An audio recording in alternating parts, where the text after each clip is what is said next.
¿Qué tal? Muy buenas, bienvenidos a este podcast Más que Finanzas con Beca, ese punto de unión entre los temas tan importantes que nos sacuden a la economía y los grandes profesionales que nos dan grandes luces respecto a estos temas que tanto nos preocupan. Hoy, de manera avariciosa y ambiciosa, lo que queremos es tratar un tema muy importante y muy nuestro de los españoles, el tema del sector inmobiliario. Y para eso hemos traído hoy a dos grandes espadas dentro del real estate español y voy a proceder a presentároslo. Bienvenido, Francisco Caravaca, es Managing Director de Beca Real Estate. Correcto, así es. Paco mejor, pues no me hace muy mayor. Eso es. Bienvenido, Gustavo Martínez, director de Beca Real Estate. ¿Qué tal? Muchas gracias. Bueno, antes de empezar la conversación, yo creo que hay que dar un poco de empaque a las figuras que nos vienen hoy a visitar y voy a hacer un poco de repaso sobre la formación y trayectoria de estos dos grandes espadas. Paco, como quiere que lo llamemos, es licenciado en Economía por la Universidad de Murcia.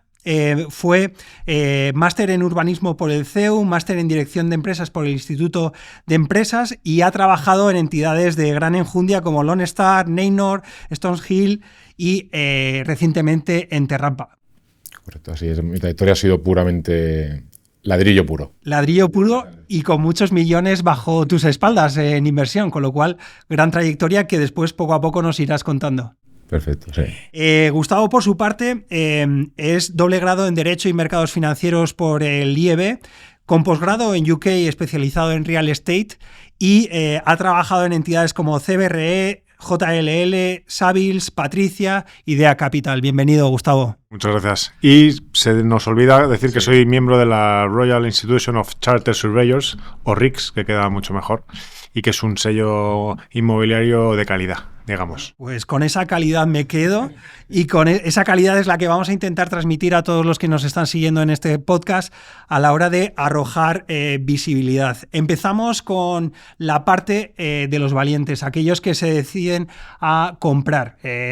Yo creo que el otro día estábamos leyendo entre líneas algunos chistes del sector inmobiliario y yo me quedé con uno y decía que actualmente, pese a lo que nos están diciendo, la entrada más cara no es la de un concierto de Taylor Swift, sino la entrada más cara sigue siendo la de un piso, la del sector inmobiliario, con lo cual imaginémonos un sector inmobiliario que el año pasado, pese a caer un 10% las transacciones, ha subido en precio un 5% y es un mercado que nos deja una cifra anual con 100.000 viviendas de escasez en cuanto a oferta y que tiene constantemente mucha preocupación por parte de la gente de a pie, la gente de no a pie y atesora, según leí el otro día, el 40% de las inversiones de los ciudadanos de a pie, con lo cual es un sector altamente importante. Y bueno, algunas de las casas ya están vaticinando qué es lo que puede pasar con este sector. El otro día Caixa Research decía que el sector inmobiliario este año debería subir un 2,5% y puede que el año que viene caiga un 2,7%, pero que nadie mejor que vosotros para arrojar luz respecto a cómo veis el sector inmobiliario. Poneros en el plano de aquel que necesita comprar por necesidad y aquel que necesita comprar para invertir. ¿Me podéis dar sensibilidad sobre el mercado? Sí, extendernos un poco, David, en el tema de la vivienda, como tú bien mencionabas y veo que estás bien informado. El año pasado en España se terminaron por debajo de 100.000 viviendas en España de obra nueva, ¿no? Cuando la creación de hogares ha estado en el entorno de 250.000 más o menos hogares que se han necesitado crear. Entonces, eso hace, como tú bien dices, un imbalance entre demanda y oferta de vivienda, sobre todo de la obra nueva, ¿no? Entonces, eso es lo que nos ha llevado es a la subida de precios que estaba comentando, ¿no? Que la gente tenga que sobrepagar, o los precios vayan al alza, que también viene acompañado por la subida de los costes de construcción que hemos estado viviendo en los últimos, yo creo que ya pasado tantos hitos en estos últimos 3 años. Sí, sobre todo con la crisis de Ucrania hemos visto un incremento brutal de todos los costes de producción. El IPC, ¿sabes? No sé los datos cómo están ahora mismo, ¿no? Pero en la construcción, el material, el acero, o sea, carpinterías, puertas, todo esto, pues hay situaciones que, sobre todo en el 2000, finales del 22, comienzos del 23, pues se duplicaron, triplicaron los precios de esas materias primas que el promotor ha tenido que reflejar también en el precio de la vivienda. Luego también sufrimos una escasez de suelo para fabricar, o sea, que el suelo, como bien sabes, es la materia prima de nuestro sector y es la que nos hace poder construir esas viviendas o otro tipo de activo inmobiliario. Entonces eso hace que esa falta de oferta de vivienda nueva, pues el precio lo encarezca. Tampoco era sano lo que vivimos antes de 2008, ¿no? El famoso 2006-2007, que se hicieron cerca de 700.000 viviendas. Tampoco era sano esa sobre oferta de viviendas, porque hacía que el precio fuese a la baja. Entonces, como tú bien decías, hoy lo que cuesta para la gente es tener el dinero ahorrado para esa entrada, para ese piso. Hay una cifra que el coste medio de una vivienda, por ejemplo, por centrarnos en Madrid, ¿no? O sea, no hablemos de barrio Salamán, que ahora pues los precios se han disparado, pero Madrid M30, pues un piso medio puede estar en un coste de 350 a 450.000 euros, que significa tener un ahorro pues cercano 80 a 100.000 euros, que hoy para una familia o gente joven que se quiera emancipar es complicado. Estás tocando el tema del ahorro. El ahorro va asociado al demandante. Estamos viendo que el demandante está tocando la puerta del oferente, es decir, el demandante pequeño o el demandante grande que está institucionalizado o viene en forma de fondos de inversión. Estamos viendo demanda. La oferta ya hemos visto que es escasa y cara respecto a los últimos años. ¿La demanda sigue viva? Totalmente. O sea, yo creo que está muy demostrado que en España somos compradores de vivienda, ¿no? O lo hemos sido tradicionalmente.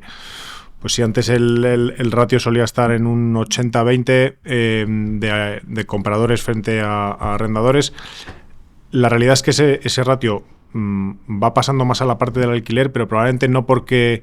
Hay dos factores. Uno, porque es verdad que hay mucha gente que ya no quiere comprar vivienda como tal, pero es que la mayor parte no puede. Precisamente porque conseguir ese ahorro, no esa entrada que comentabas tú antes, es muy complicada. Los precios de las viviendas siguen subiendo por un poco por muchos efectos, pero sobre todo por los que comentaba Paco, del el imbalance entre oferta y demanda. Resultado, una subida de precios. La demanda de compra-venta de vivienda es una demanda bastante estable, tanto del privado para la vivienda propia como el privado, y comentabas tú antes, en la parte más de como inversor, ¿no? Como producto de rentabilidad. Uh-huh. Vamos a ponernos en la piel del ciudadano de a pie. Después ya hablaremos del institucional. ¿Dónde compraríais? Siempre se habla de Madrid, Barcelona como grandes estandartes o estabilizadores del valor una vez que invierte. Se está hablando también de la progresiva evolución de precios que está teniendo la costa. ¿Compraríais vivienda usada, vivienda nueva?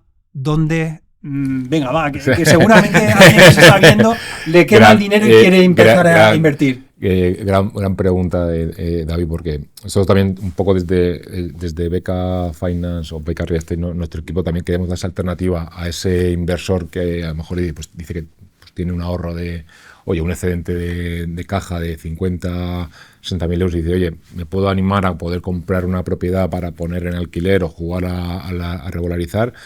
Entonces lo que estamos trabajando es dar oportunidades a esos inversores para que inviertan en productos más grandes y más institucional. Como mojándome un poco en lo que tú comentas, yo creo que es un producto, todo depende un poco el binomio que tú bien conoces de rentabilidad-riesgo, ¿no? O sea, puedes comprar, como digo yo, gangas o pisos al peso en ciudades o secundarias tier 2 o tier 3 en medio de donde sea, que está comprando muy bien de precio, pero luego tienes que ver cuál es la salida, ¿no? Yo mi apuesta sería por pisos, o sea, digo, pensando en ese inversor que quiere animarse a comprar una vivienda como rentabilidad o producto financiero, a pisos dentro de la M30 o cercanos a la M30, que se construyeron en los años 60 y lo puede comprar a un precio considerable, le hace una buena reforma, oye, una cosa bonita y pues sacar una rentabilidad tanto desde el punto de vista del alquiler, que ahí podemos estar en retornos superiores al 6, más o menos diría yo, lo compro en un precio, le meto un CAPEX y en el año cuando tenga reformado pues se lo vendo a ese usuario final. El otro día estábamos hablando de qué es lo que sucedió después de la pandemia, que bueno, la gente se dio cuenta de que igual el tipo de vivienda que tenía no era la más aceptable o la que era más acorde a sus necesidades, y vimos cómo los precios de aquellas viviendas que se compraron sobre plano hoy en día son de locura, ¿no? La evolución que han tenido. ¿Seguiríamos comprando sobre plano o sería algo descabellado actualmente? Bueno, quizá muchas veces debes plantearte comprar sobre plano por lo que decíamos antes de la escasez de oferta, ¿no? Es decir, es que o compro sobre plano o no compro. Lo que sí que es verdad que ya esa fórmula del compro sobre plano porque voy a comprar un 20% más, me lo invento, un 20% más barato de lo que luego va a ser el precio final de esa vivienda, como se hacía antes, ¿no? De yo compro sobre plano porque sé que cuando termine la vivienda en 18, 24 meses le puedo sacar ese 20% de más, ¿no? Realmente, si se compra sobre plano hoy en día no es tanto por la revalorización de ese activo, sino por el poder acceder a asegurarte él, ¿no? Una vivienda. Totalmente. O sea, la cultura del pelotazo podríamos estar yo creo que sí. Pensando que no. Yo creo que eso que pensábamos en España, esa idea de que, oye, la casa es tu ahorro que nunca va a perder valor y que siempre va a ser el verdadero refugio, desgraciadamente con el 2007-2008 vimos que eso ya no era así, ¿no? Y la vivienda ajustó, tuvo un gran ajuste de precio. Probablemente no vamos a volver a ver otro ajuste como ese. Me atrevo a decir. Sí que es verdad que veremos, bueno, pues en situaciones como la de ahora, pequeños ajustes de precio de valor, y luego habrá que tener en cuenta el sitio, ¿no? Es decir, como decía Paco antes, o sea, hablamos de Madrid, pues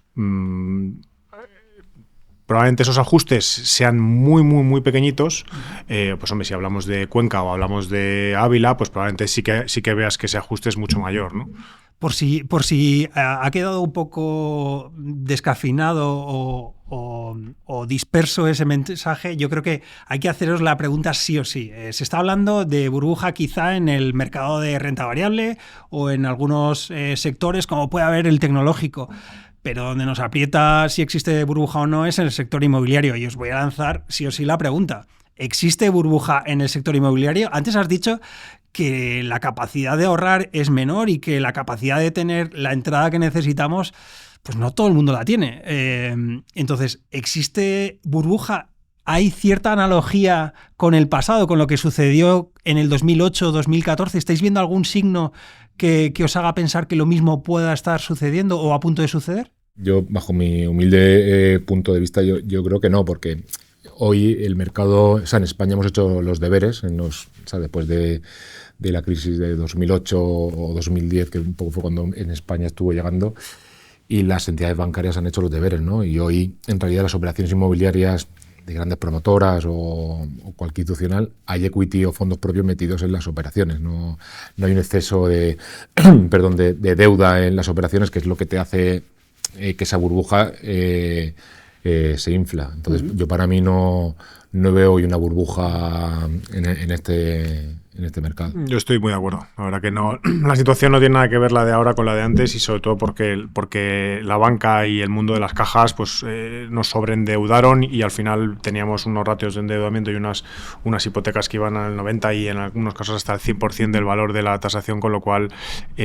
hoy en día la banca es mucho más prudente, unos scorings mucho más rígidos probablemente, y con unos departamentos de riesgos pues con bastante más y que eso ha hecho surgir cuidado, ¿no? Nuevos productos de deuda, ¿no? Estamos, o sea, aquí en la casa, bien sabéis, hay unos productos de deuda alternativa, ¿sabéis? Y en el real estate en los últimos, yo creo que 3 años han surgido esos nuevos productos para financiar a promotores que el banco, también por un poco los ratios de capital o exigencias de capital que están teniendo desde Europa, el coste que le supone financiar un suelo o una promoción no le es tan rentable como lo era antes de los míticos Basilea 3, y entonces pues han surgido nuevas oportunidades también de negocio por la parte de la deuda, que llamamos la deuda alternativa inmobiliaria. Paco, antes fuera de cámaras estábamos hablando sobre nuestros antecedentes profesionales, y uno de ellos en tu caso, era la parte o la participación en la valoración de los activos que el Sareb adquirió o que tuvo que adquirir para que el sector inmobiliario siguiera, o el sector financiero español siguiera funcionando. ¿Nos puedes contar algo de aquella trayectoria que dé, pues eso, juicio a la gente a la hora de pensar cómo estábamos en aquel entonces y cómo estamos ahora? Claro, como tú bien sabes, yo creo que fue en el año noviembre del 12, yo creo que fue, o septiembre del 12 se creó el famoso el Sareb, ¿no? El que llamamos amistosamente era el banco malo, que sabes que fue el traspaso de los activos inmobiliarios, ya sea adjudicados, que había adjudicado la banca durante los 3 años anteriores, o los famosos préstamos impagados que se habían adjudicado a las cajas. Pues el FROB y desde Europa dicen, no, vamos a meternos en un vehículo que era el Sareb. Entonces yo tuve la suerte, la verdad que fue un proyecto duro de 3-4 meses en la que me destinamos a valorar esos activos, ¿no? Entonces, claro, veías lo que te comentaba antes de la burbuja, veías activos que estaban con unas tasaciones de 4 años anteriores altísimas, que los préstamos que se habían dado no tenían nada que ver con el valor que tenían en ese año 2012. Entonces veías, cosas que se habían financiado a unos ratios o a unos valores que hoy valían el 10% de ese préstamo que se había dado, ¿no? Y eso, pues tuvimos que hacer un write-off a nivel estatal, que yo creo que aún estamos pagando todos, pero bueno, que hizo sanear el sistema tanto inmobiliario, sobre todo de promotor residencial, como el sistema bancario, que hizo que no se fuese a la quiebra las famosas cajas o bancos los bancos que luego se han creado ahora. Y entonces eso hizo una serie de oportunidades, que es esa provisión, es que hacer esas bajadas de valor en los balances de Sareb hizo que se pudiesen vender esos activos, si no estaríamos aún en un mercado en que no se cruzaban operaciones. Esa bajada de precios hizo que se activase. Yo te hablo de eso, fue 2012, que fue también un punto que te comentaba yo también antes, es cómo ha cambiado los players del mercado, ¿no? Antes el mercado estaba, sobre todo antes en la época del boom, era todo capital. Yo creo que el 90%, 85% del inversor profesional era capital español, y hoy es todo fondos de inversión extranjeros o family offices más profesional. Con lo cual, Gustavo, me queda la sensación de, 1, no vemos burbuja dentro del sector inmobiliario. 2, no se han hecho malas praxis como se hicieron antaño. Y 3, los jugadores de mercado o los compradores de inmobiliarios son totalmente distintos a los que antes había, ¿no? Con lo cual podemos estar ante cierta estabilidad en el medio plazo, sobre todo para España. Desde luego nosotros lo vemos así. Sí que es verdad que cuando hablamos de... Ahora nos estamos centrando en el mercado inmobiliario, en el residencial, ¿no? Es decir, sí que habría que matizar o puntualizar si nos ponemos a hablar a lo mejor pues del mercado más del commercial real estate, de activos más logísticos, oficinas, retail, donde sí que podemos ver que hay sectores que han llegado a unos valores o a unos precios bastante altos y unas rentabilidades muy muy bajas, que se están corrigiendo o están en proceso de corregirse, y en algunos casos incluso ya se han corregido bastante, pero como apuntas si nos centramos en el residencial en España, no somos creyentes de que estemos ante una burbuja, desde luego. Vamos con la otra pata, aquel que no puede o no tiene músculo para poder comprar o adquirir una vivienda, tiene que decantarse por la parte de alquiler. Actualmente se está diciendo que el 65% de las familias están haciendo un gasto por encima de sus posibilidades, o lo que se estima que es eficiente o sano que una familia gaste, es decir, se recomienda que una familia no gaste más del 30% de los ingresos anuales que va a tener destinados a la parte de vivienda. Pues hoy en día no. Hoy en día estamos viendo que más del 65% o alrededor del 65% de las familias están gastando más de ese 30%. Es algo preocupante. Y generalmente se ha dicho que España, como antes decíais, es un país de compradores. Con lo cual es normal que el que compra pues deja el stock de vivienda hábil para el alquiler algo escaso. ¿Pensáis que esta es la razón para ver el alquiler de vivienda tan alto, o existen otras razones legales, pseudolegales, no sé, que estén detrás de esos alquileres tan altos? Bueno, yo creo que volvemos un poco a oferta y demanda, ¿no? Tampoco hay un parque de viviendas profesional en alquiler, ¿no? ¿Sabes? Oye, se han creado en los últimos años pues grandes compañías, pero no a volúmenes como hay en Alemania, ¿no? Como Vonovia, ¿no? Que en Alemania es una compañía que tiene 100.000 pisos en alquiler. Yo creo que en España los que más tienen van a tener en torno a 10.000 viviendas, gente profesional. El mercado de alquiler estaba sobre todo muy copado por gente que había comprado un piso y lo ponía en alquiler, o familias. Entonces no es una forma de alquiler profesionalizado, ¿no? Y luego las casas no están preparadas, o esa casa no está condicionada para el alquiler. Y luego también yo creo que la gente también tiene mucho miedo al impago, ¿no? O sea, al que el casero no tiene la fuerza de si el inquilino le impaga, de poder desahuciarlo con velocidad, y entonces pues la gente se refugia mucho en decir, oye, pues hay momentos que a lo mejor no pongo la vivienda en el mercado de alquiler porque, oye, para que me meta un inquilino que en 3 meses me la impague, pues no me interesa. Pero hay fórmulas, por ejemplo, sí que se ha puesto muy de moda en los últimos años los seguros de impago, que oye, y las aseguradoras han ayudado mucho a este sector, que te cubre en caso de impago.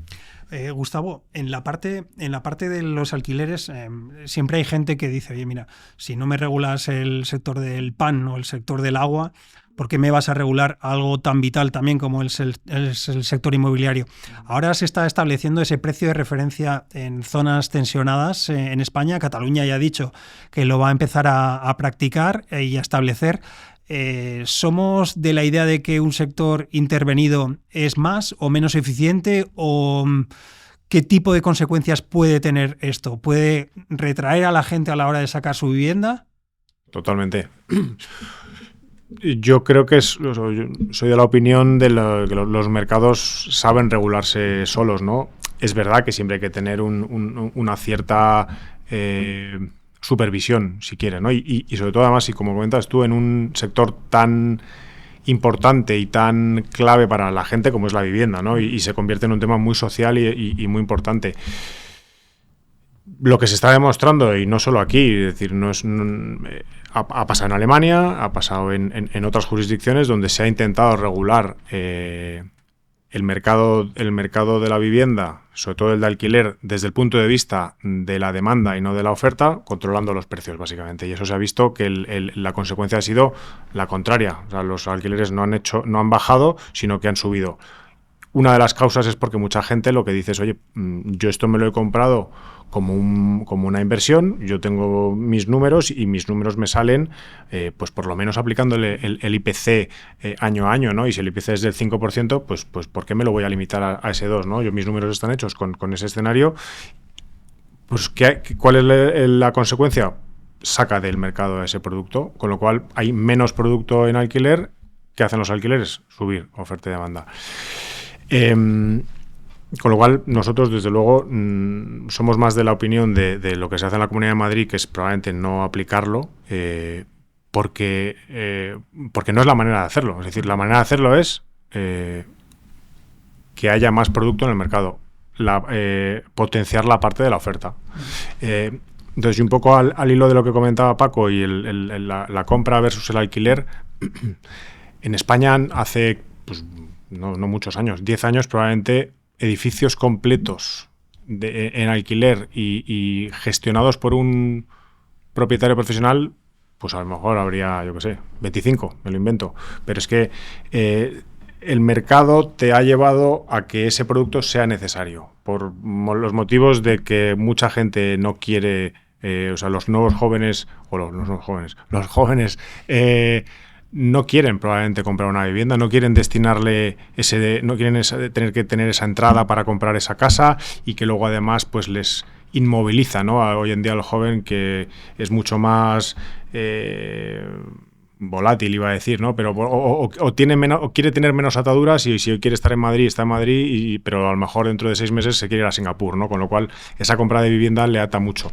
Y de ahí eso y los precios de la vivienda, pues es que también están subiendo de manera bastante importante. Con lo cual había que darle una alternativa, ¿no? a esa gente que en el fondo tiene que vivir en algún sitio, ¿no? Y de ahí que haya salido el mundo del build to rent, el mundo de los alquileres profesionales, en edificios que están preparados por y para el alquiler y gestionados por inversores profesionales, ¿no?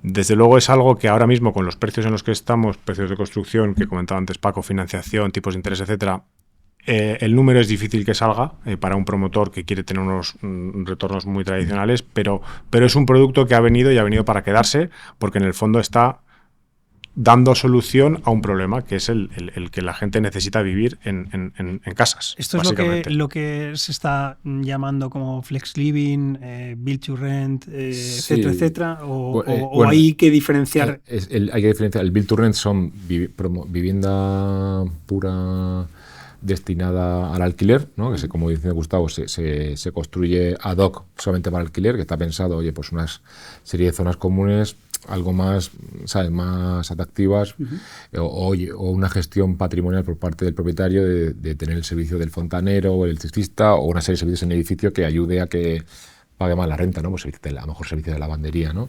Y la modalidad, el modelo que dices, flex living, co-living, sabes que tiene muchos nombres y para nosotros, y Gustavo y yo somos gran parte de ese producto, yo creo que son soluciones habitacionales, ¿no? Son, gente que no va a estar viviendo en ese edificio, en ese flex living durante más de 6-8 meses, porque son gente que, por ejemplo, viene a Madrid desde Murcia a hacer un proyecto aquí en Beca Finance y no tiene, y no se puede alquilar una casa clásica porque tampoco los tipos de contratos se lo permiten o por garantías, y dice, me voy a un edificio que son, los hay de todos tamaños, ¿no? Pero los típicos son los estudio o luego un dormitorio o dos, en el que convivo con gente a lo mejor de perfil similar al mío, ¿no? Que son los famosos nómadas digitales o gente de negocios, y me solucionan 6 meses en vez de tener que irme esos 6 meses a buscar una casa en alquiler o un hotel, ¿no? Y tiene una serie de servicios como pues un coworking, gimnasio abajo, algunos tienen piscina o spa, son las zonas comunes que lo hacen atractivo para ese inquilino. Eso es atractivo para el inquilino y para el que promueve ese tipo de inversiones, aquel que nos está escuchando actualmente y dice, oye, mira, me parece una buena idea, quizá voy a proponer en mi familia, con este edificio que tenemos, empezar a promover esa idea. Hasta ahora estábamos hablando de rentabilidades, salían el otro día del 4 al 7% en alquiler en Madrid o Barcelona. ¿Serían factibles estas cifras para las familias o para los inversores en este tipo de producto? Hombre, yo sí que hay que diferenciar que al final, y hacía antes Paco la distinción, está el producto residencial, el de uso residencial, build to rent, donde que se rige por la normativa de la LAU, Ley de Arrendamientos Urbanos, y el mundo del flex living, co-living, llamémoslo como quieras, living. Efectivamente, estás dando una solución a un problema que es el del acceso a la vivienda, que mucha gente no puede o efectivamente no quiere. Pero es que estamos viviendo un momento en el que hay nuevas formas de vivir o de nuevas formas de familias y no tienen dónde ir, ¿no? Por decirlo, o si quisiesen irse, un emancipado de 23 años que se quiera ir a vivir cerca de casa de sus padres, pues es que probablemente no pueda. Esto es una solución para ese tipo de casos, pero igual que para ese emancipado, pues desgraciadamente hay mucho, el ratio de separaciones y divorcios pues es muy alto. Bueno, pues esto también va a dar un poco de solución a estas situaciones. El corporate que está X tiempo en una ciudad y que pues hombre, no quieres estar en un hotel porque un hotel es muy frío, pues eso al final estás dándole una solución. Y hablabas de rentabilidades.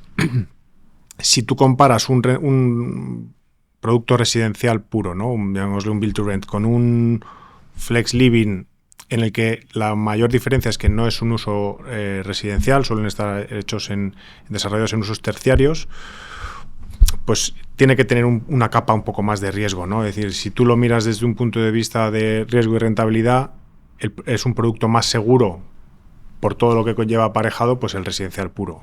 Un flex living tiene un poquito más de riesgo, quizá por el tema de la normativa, ¿no?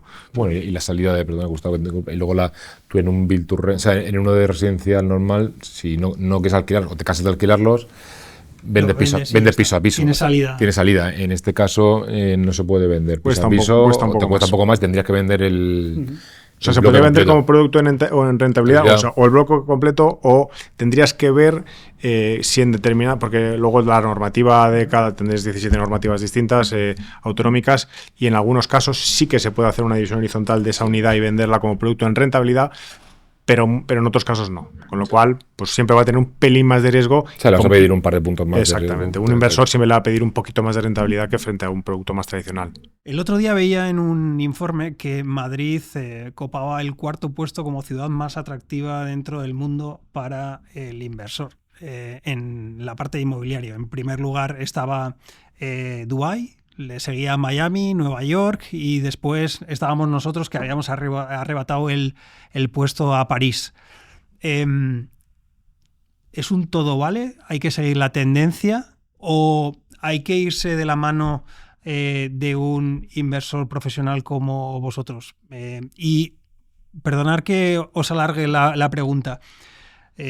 Bueno, uno tiene el sueldo que tiene, entonces cuando se pasea por el barrio de Salamanca ve sitios o zonas que le gustarían vivir, pero que no podría ni comprar ni el ladrillo de la entrada.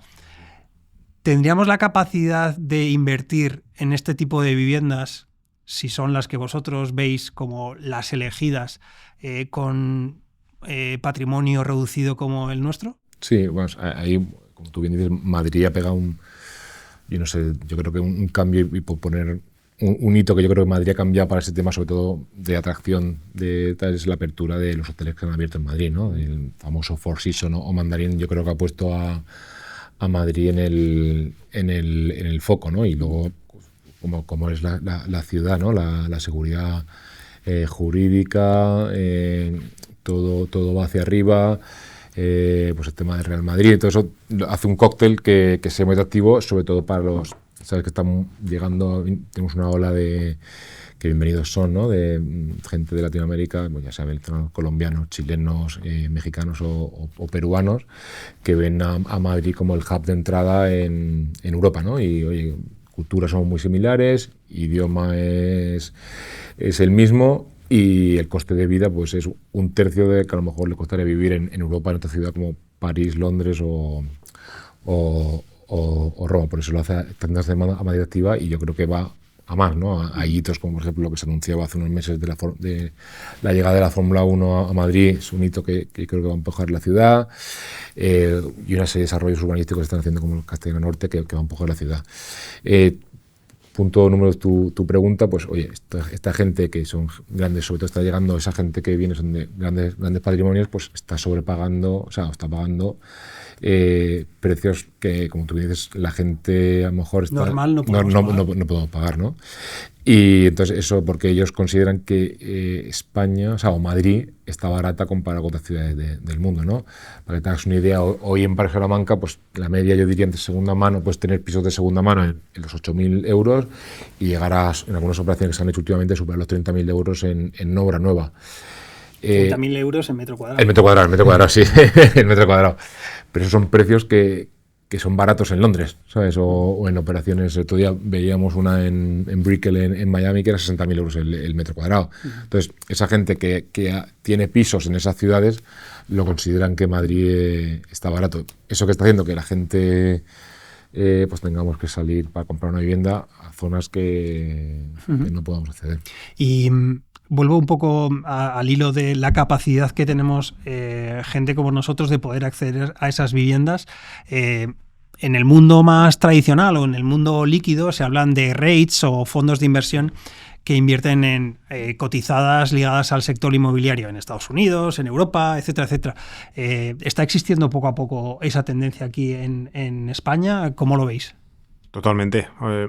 Yo creo que la implantación de la normativa tipo REIT americano, ¿no? Que es la SOCIMI española, de lo que se trata es un vehículo para que el ciudadano, ¿no? El inversor, el pequeño inversor, pueda tener acceso al mundo inmobiliario por un producto en rentabilidad, y luego además y pudiendo especializarse, ¿no? Ya estamos llegando a un nivel de especialización de, oye, el que quiera invertir en vivienda solamente en producto residencial, pues puede comprarse acciones de X. ¿Alguien quiere tener más exposición a las oficinas o a los centros comerciales o a los hoteles? Pues desde luego el mundo de la SOCIMI ha abierto esa posibilidad de que el pequeño inversor invierta en el inmobiliario sin tener que destinar una parte muy importante de su capital, ¿no? Porque muchas veces, pues, si te quieres comprar una vivienda, pues tienes que estar hablando de 400, 500, 1.000 euros para arriba, ¿no? Sin embargo, puedes coger unas acciones de determinadas SOCIMI y tener ese acceso. Y luego, volviendo un poco a lo que comentabas antes, yo es que soy muy de Madrid, además del Madrid, soy muy de Madrid y es verdad que cuando tú hablas con el mundo institucional, la inversión ya no es tanto vamos a invertir en España o no, ya no es tanto país, sino se ha convertido en una inversión muchas veces de ciudades, ¿no? Y lo hemos visto, o en España lo podemos ver muy claramente con Barcelona y Madrid, ¿no? Es decir, Barcelona era el destino por antonomasia de tanto para turismo como para muchos inversores que querían hacer cosas en España, ¿no? Y ahora se está viendo por muchas circunstancias, que yo creo que tampoco conviene entrar y aburrir al personal porque probablemente lo sepan, ¿no? Pues Madrid le ha dado la vuelta completamente a esa situación, lo está haciendo espectacular y ahora mismo tenemos una demanda de compradores de producto inmobiliario en Madrid espectacular. Y eso está haciendo que el mercado de inversión se profesionalice y pues estamos viendo la creación aparte de las SOCIMIs, pues de otro tipo de vehículos para canalizar esa inversión hacia el inmobiliario, ¿no? De una manera más pues o directa o indirecta. Ahí es un poco que no por estar el speech de nosotros, la idea es eso, ¿no? Te la deja votando, ¿eh? No, ya. La idea es eso, oye, poder canalizar para esa persona que quiera invertir, oye, que pasea por cualquier barrio de Madrid y ve una promoción de edificio, oye, yo con un ticket que pueda permitirme pueda invertir con nosotros en ese producto, ¿no? O sea, que pueda tener ese recorrido sin tener que endeudar, o sea, sin un patrimonio que no tiene. Vamos a hacer un poco de repaso de las muchas cosas que hemos hablado. Hemos dicho que no existe burbuja por el lado del comprador. Hemos dicho que no hay signos parecidos a las crisis pasadas que nos hagan pensar que esa burbuja esté a punto de estallar. Para aquellos que están yendo a la parte del alquiler, la oferta sigue siendo el gran hándicap y no debería de mejorar mucho la parte del alquiler. Y hemos visto también que el mercado inmobiliario ha cambiado mucho. Hasta ahora cada uno pensábamos que el que venía detrás a la hora de comprar era uno igual que nosotros, pero no. Estamos viendo mucho inversor profesional que está dando estabilidad a este mercado y le está dando tanta estabilidad que está abriendo el producto para poder invertir y nos están dejando invertir en el barrio de Salamanca sin tener el dinero para poder invertir en el barrio de Salamanca porque nos están dando cachitos de buenas inversiones, ¿no? Vamos con otra parte. Generalmente aquí a nivel español nos solemos mirar el ombligo y hasta que no suceden las cosas pues no nos damos por enterados, ¿no? Y actualmente estamos viendo cómo la locomotora europea, que es Alemania, está viendo caer anualmente el precio de su vivienda en torno a un 10%. Estamos viendo caídas de un 8% en Luxemburgo, de un 5% en países como Finlandia. Estamos viendo cómo en Estados Unidos algunos de los bancos regionales están teniendo ciertos problemas por lo que antes tú, Gustavo, decías, el commercial real estate. ¿Veis algo de aquellos países que podamos coger? Ya antes habéis dicho que no, a ver si ya os pillo en algún renuncio. ¿Veis algo de aquellos países que podamos traer y decir, oye, mira, si pasa esto, podría haber algún tipo de problema? ¿O no? ¿O es un caso totalmente distinto? Hay un problema, como dice Gustavo, hoy con el comercial, bueno, sobre todo con el mercado de oficinas, ¿no? Por el tema del COVID, pues oye, se ha implantado como bien sabemos, el teletrabajo, ¿no? Uh-huh. Sobre todo en el vacancy en ciudades como San Francisco, pues no tengo el dato exacto ahora, pero creo que es un desastre ahora mismo por todas esas tecnológicas que se crearon. Ya la gente no quiere, oye, tengo una oficina en San Francisco y vivo 1 hora y media y me tengo que hacer un commute de hora y media, prefiero trabajar desde casa. La empresa incluso lo agradece porque se reducen los costes generales. Entonces, en esos países, como tú dices, en Estados Unidos sobre todo, y yo creo que en Alemania y países nórdicos está sufriendo mucho el comercio, el tema de la oficina, que en España también está pasando bastante el sufrimiento de esas oficinas, sobre todo por entrar en Madrid, un poco las de fuera de la M30 pues están sufriendo bastante por el tema del teletrabajo, ¿no? La reducción de los espacios, porque hay empresas que a lo mejor teletrabajan 2 días a la semana, entonces, oye, si han necesitado 3.000 metros, pues ahora necesitan 1.500. Entonces, oye, pues es un ahorro de costes. Incluso hay empresas que están haciendo estudios de la productividad de los empleados, pues a lo mejor es mayor en casa porque sin querer echan más horas que las que echaban en la oficina, porque están a gusto y esa hora y media la reducen. Entonces, hoy ese patito feo que está a nivel, sobre todo de Estados Unidos, en España está llegando para el tema de oficinas, ¿no? Porque no, o sea, el inversor institucional, o sea, hoy vivimos un mundo global, entonces el fondo de turno americano que está en España invertido, pues está sufriendo en Estados Unidos con oficinas. Entonces dices, oye, yo no voy a hacer más oficinas en España. Entonces está ralentizando ese mercado. Pero sin embargo, luego también hay cualquier edificio de oficinas bueno que se queda vacío y se reforma y se alquila, dura poco tiempo en el mercado. O sea, hemos tenido ejemplos en Torre Colón que recientemente se ha alquilado a una renta que no esperábamos que se iban a alquilar, y ha sido un éxito de mejorar el activo y posicionarlo en el mercado. Hasta ahora, Gustavo, nos estábamos ciñendo en la parte residencial. Hemos abierto la espira con la parte de oficinas. El otro día una persona me decía, mira, es que yo ya por el ticket me dedico a comprar garajes o a comprar trasteros. ¿Qué otro tipo de posibilidades podemos dar a los que nos están escuchando respecto a poder invertir en el sector inmobiliario?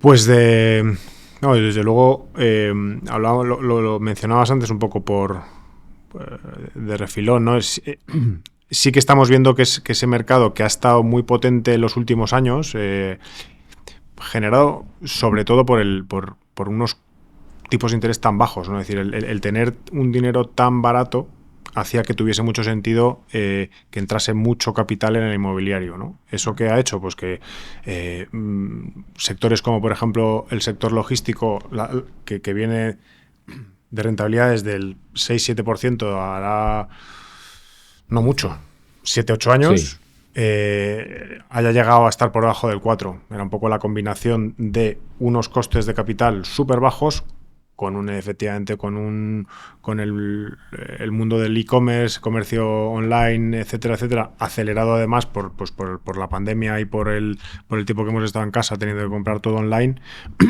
que haya hecho que se alcancen unas rentabilidades récord, ¿no? Ese mercado está ajustando y hoy en día, pero vamos, no solo logístico, yo soy bastante creyente en el mundo de las oficinas, como comentaba antes Paco, ¿no? Evidentemente siempre hay que explicarlo muy bien, ¿no? Y lo que antes valía casi todo, es decir, porque había tal demanda que cualquier cosa que salía al mercado se acababa absorbiendo, y encima unas rentas muy razonables, pues eso ya ha cambiado, ¿no? Es decir, ahora la demanda sigue estando ahí, pero bastante menor, ¿no? Entonces, ¿qué prima hoy en día? Ubicación y calidad. Si tú tienes un buen edificio de oficinas de clase A en una ubicación dentro de M30 y encima cerca de transporte público, éxito asegurado. Y se han visto casos, pues estamos viendo casos como el que comentaba Paco antes, y estamos convencidos que cualquier edificio de oficinas que saliese en castellana hoy en día, pues no iba a superar el 5% ni de broma, y probablemente estaríamos en el torno de los 4%, ¿no? Y hablo de oficinas, como hablo del mundo del retail, centros comerciales, parques de medianas, locales comerciales, etcétera, que han sufrido muchísimo, que ya han tenido un ajuste en precios y que ahora mismo empiezan a ser una alternativa muy interesante de inversión, porque estás en rentabilidades muy, muy, muy altas para centros comerciales, por ejemplo, que funcionan muy bien. Y hablo siempre de caso español, ¿no? Caso concreto, España, nos gusta estar en la calle, nos gusta comprar, la experiencia del comprador, bla, bla, bla, ¿no? Lo comentabas tú antes, los parkings, pues se está convirtiendo en un producto cada vez más institucional. Trasteros. el mundo senior, ¿no? El mundo del senior living o residencias de ancianos y todo lo que eso conlleva. Eso es algo que va a pasar. Lo que no sabemos es ni cuándo ni cómo, ¿no? Pero desde aquí le tenemos puesto el foco y hay que estar preparados para cuando sepamos qué es lo que quiere la demanda, porque al final todo esto está determinado por la demanda, pues nos aprovecharemos ese momento para entrar en el mercado y darle a la demanda lo que está buscando, ¿no? Hay dos temas que generalmente vemos por la calle. Uno es el tema de la inteligencia artificial. No sé si eso también ofrece oportunidades a la parte de inmobiliario, y también ahora cada vez más pedimos a Glovo, Uber, pedimos fuera de casa. ¿Ese tipo de cosas abren oportunidades dentro del sector inmobiliario? Bueno, la inteligencia artificial está abriendo ya un mercado que es el del data centers, ¿no? Que es para todos, estamos viendo compañías en bolsa que están subiendo una barbaridad por la creación de chips para inteligencia artificial. Entonces, hay un mercado que se está abriendo ahí, que es el de data centers. En España pues hay gente apostando muy fuerte por ese sector, porque la inteligencia artificial te va a demandar ese flujo de datos. Desde el punto de vista de la inversión, o sea, yéndonos más, centrándonos a herramientas de inteligencia artificial van a poder ayudar a la hora de comercializar activos, ¿no? De crear, o sea, espacios virtuales, pero no creo que sea disruptivo, o por lo menos hoy no veo de qué manera ese tema de inteligencia artificial puede sustituir a lo que hacemos Gustavo y yo de olfatear la calle y ver buena operación. Esto igual, probablemente nos pueda facilitar un poco la vida, sí, pero yo sinceramente no veo todavía esa aplicación práctica. Me encantaría verla y estoy deseando que alguien me lo cuente. Y luego desde el punto de vista de Glovo e-commerce, ya lo que comentaba Gustavo de logística ya ha sido aplicado en las grandes naves. Ahora está intentando trabajar en lo que llaman la última milla, ¿no? Es cómo hago para ese Prime Now que te llega el producto en media hora, que sea lo más eficiente posible con ubicaciones dentro de las ciudades, ¿no? Hay compañías de esas que han mencionado que ya se han planteado, ya han instalado storage por dentro de la ciudad, en la que han comprado o alquilado locales comerciales que antes era una mercería para usarlo de almacenaje, en la que llegue el camión por la noche, descargue la mercancía y por la tarde durante el día vayan llegando los riders.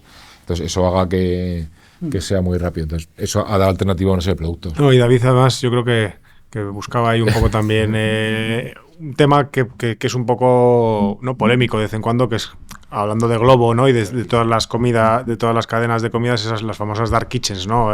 Esos locales comerciales en bajos de edificios en los que todo el mundo sabe que lo que están haciendo son están cocinando para muchos restaurantes o para varios restaurantes, y a lo mejor pues al público o a los usuarios del edificio pues no les encanta la idea, ¿no? Pero yo creo que eso es otro producto, desde luego. Bien regulado es un buen producto. Bueno, totalmente de acuerdo. Y en el Ayuntamiento de Madrid ha habido una modificación puntual, modificación del plan general para regular esos usos. ¿Sabes? Que yo lo entiendo porque pasamos, como dice Gustavo, muchos y tú tienes 40 riders en la puerta. De la normativa que te dice, oye, pues los riders tienen que tener un sitio para poder, dentro del inmueble, poder descansar y no molestar a los vecinos.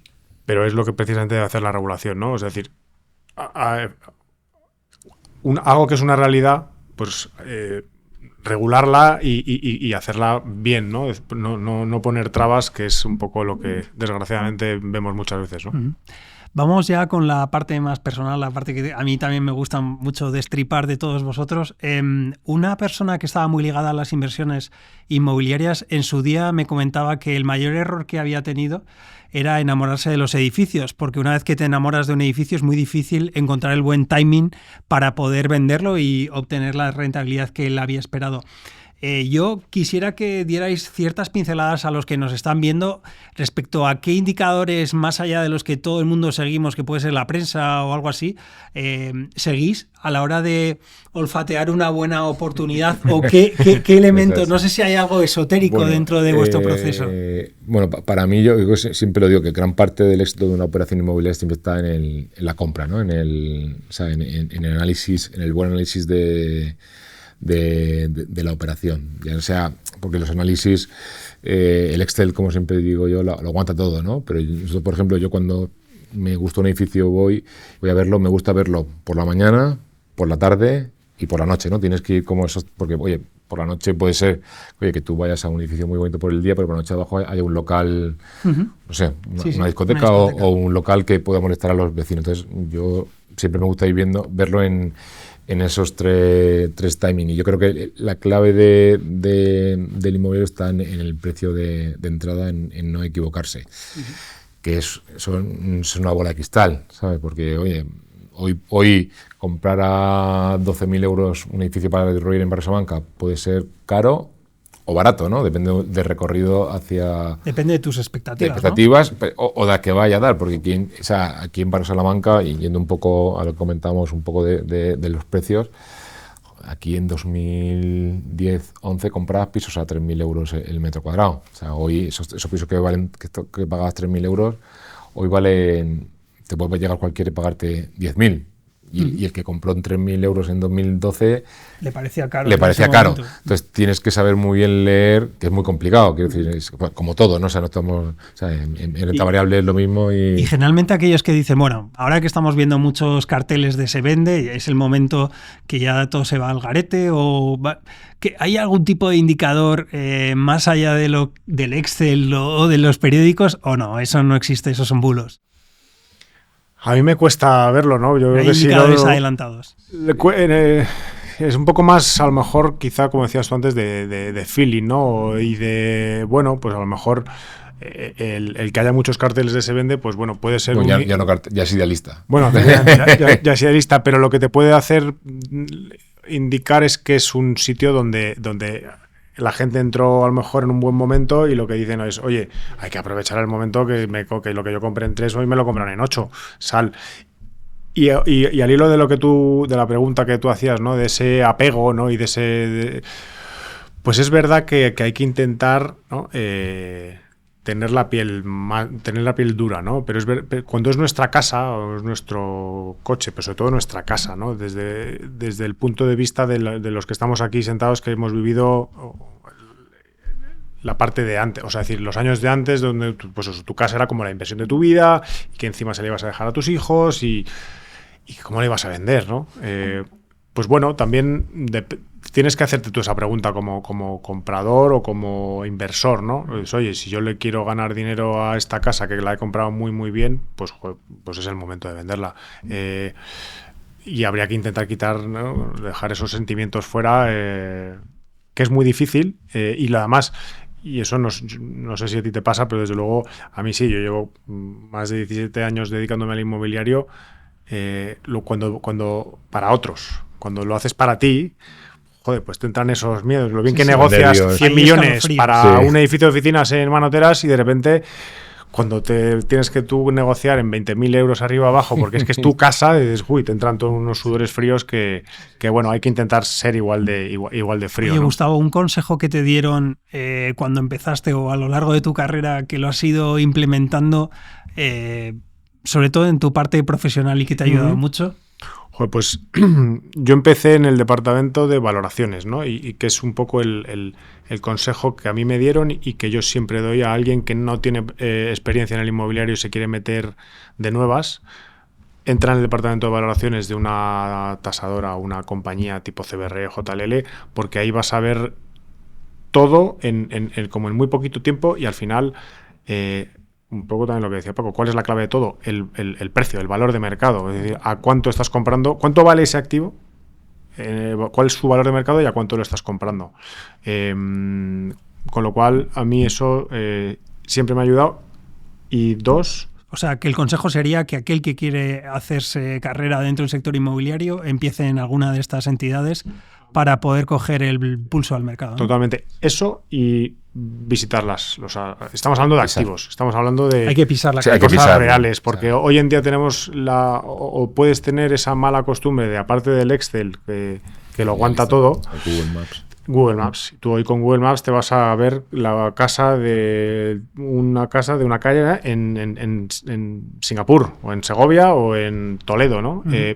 pero no es lo mismo verlo desde un ordenador en tu casa calentito que ir allí, pisarlo, verlo y además eso, a distintas horas del día, hay ruido, no hay ruido, hace frío, no hace frío, es la luz, es altura, techo, ¿sabes? Gustavo, pisar los activos. Gustavo, en tu caso, y no le copies aquí, o sea, Gustavo, Paco, en tu caso, y no le pises a Gustavo. Es que además nosotros tenemos la misma, o sea, yo también empecé en departamento de valoraciones de una compañía, o sea, entonces tú dices recomendar a alguien para... O sea, no, un consejo que te hayan dado que siempre te ha servido.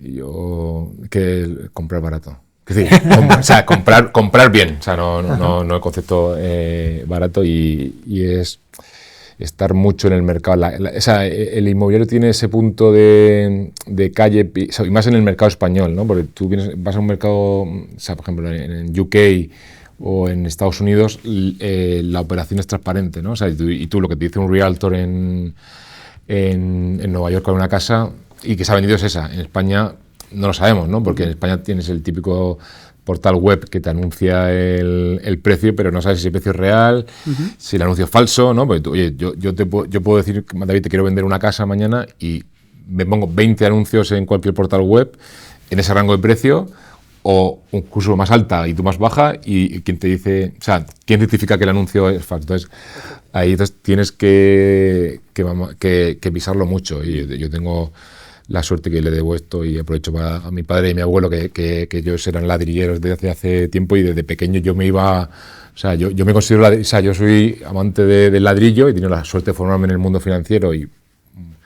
gracias a mi padre y a mi abuelo cuando tenía yo 8 años pues me iba a Albacete a ver terreno. Entonces eso también es, o sea, lo tengo muy mamado el ladrillo, y sobre todo esa visión, o sea, de por dónde va a tirar la ciudad, ¿no? Porque, o sea, esto es geografía, ¿sabes? Las ciudades van a tirar por unos sitios u otros. Entonces ves ese olfato, y yo en casa lo he mamado desde que era un niño, entonces también... Perfecto. Gustavo, antes estábamos hablando sobre tu formación, pero también ahora lo que estás haciendo es dar formación. Estás dando formación en el IEB a las nuevas promociones que están interesadas en entrar dentro del sector inmobiliario. ¿Nos podrías decir qué objetivos tienen cuando se meten, o por qué se mete una persona en el sector inmobiliario ahora que vemos que la gente joven tiene tantas dudas de qué hacer, cómo hacerlo? Cuando empecé yo, realmente no había opciones de estudiar algo inmobiliario puro y duro en España. Podías irte a Estados Unidos, a Inglaterra y un poco hacer una carrera o grados inmobiliario, ¿no? A partir del 2006-2007 pues empieza a ser otro sector. Siempre ha sido un sector muy potente, pero un sector que se está profesionalizando, ¿no? Que aunque todavía nos queda esa parte que decía Paco, ¿no? de ineficiencia y de poca transparencia, o de no tanta transparencia como el mercado anglosajón, pero desde luego que es un mercado que ahora lo tiene mucha gente en la cabeza, y no solamente... Porque es que o tienes un padre promotor o has vivido esa promoción desde pequeñito, o cómo ibas tú a entrar en el mercado inmobiliario, ¿no? Hoy en día, casas como Beca tienen una línea de inversión en inmobiliario, ¿no? Igual que en renta variable, en renta fija o en derivados, ¿no? Y eso hace que a la gente le llame mucho la atención. No hay que olvidar que el inmobiliario es una parte del PIB muy, muy importante de la economía de los países, ¿no? Y al final cada vez tenemos más inversor profesional y con un nivel de sofisticación cada vez mayor, con lo cual, ¿qué hay que hacer? Formarse. En el IEB están haciendo un grado pues tanto de valoración, de, oye, cuál es el cálculo del valor de mercado, como con apoyo de modelización y la parte urbanística, que es súper importante, ¿no? en nuestro sector. Y lo que intentamos, o lo que le contamos a los alumnos es que, pues bueno, las reglas del mercado de la economía un poco más teórica aplicadas al mundo inmobiliario y a cada uno de los sectores, ¿no? Porque no es lo mismo el residencial que el logístico que las oficinas, ¿no? Los jóvenes ven en este sector la posibilidad de hacerse millonario en poco tiempo y sin muchas avaricias. Bueno, yo creo que es un poco esa cultura, llamémoslo, del pelotazo que había antes, ¿no? Esa ineficiencia del mercado hace que todavía puedas hacer operaciones muy buenas o muy rentables, pues porque tienes un mejor conocimiento, porque tienes un nivel de contactos muy bueno, porque por muchos motivos, ¿no? Pero yo creo que cada vez es más complicado eso. Y ellos, pero sin embargo, sí que vemos que hedge funds globales, fondos de inversión de cualquier tipo, de pensiones, es decir, todo el mundo tiene una parte de inversión en inmobiliario y ya sea en perfil más core, o más value add, ¿no? Con lo cual se ha convertido se está convirtiendo en un commodity, ¿no? Y al final, pues igual que yo estudié Derecho con bolsa, es decir, porque bueno, pues era el momento un poco de la bolsa y los mercados financieros, pues ahora el inmobiliario en sí mismo es una opción y no hace falta tener que comprarte un suelo para desarrollar y hacer 4 casitas, ¿no? Sino que ya ahora hay muchos servicios asociados al inmobiliario, desde los más financieros a los más técnicos, que dan cabida a un montón de nuevas profesiones, ¿no? Paco, ¿añadirías algo más a las nuevas promociones que están tocando la puerta del sector? ¿Alguna recomendación? Sí, recomendación es leer, informarse mucho del sector, porque esto es un sector, como los mercados vivo de capital, ¿sabes? Es un sector vivo en la que, el tema que hablamos del Build to Rent, hace 5 años no había nadie, había muy poca gente haciendo vivienda para alquiler. Hoy está haciendo alquiler, data centers, ¿no? Entonces es un sector muy vivo que, aunque se considere, porque se considera un poco clásico, ¿no? Ha habido esa época casposo, pero como dice Gus, ya es un sector que cada vez es más profesionalizado, ¿no? Entonces, pues es leer mucho e interesarse por los temas. Pues ya toca ir más o menos haciendo resumen de toda la entrevista, que ha sido un gustazo.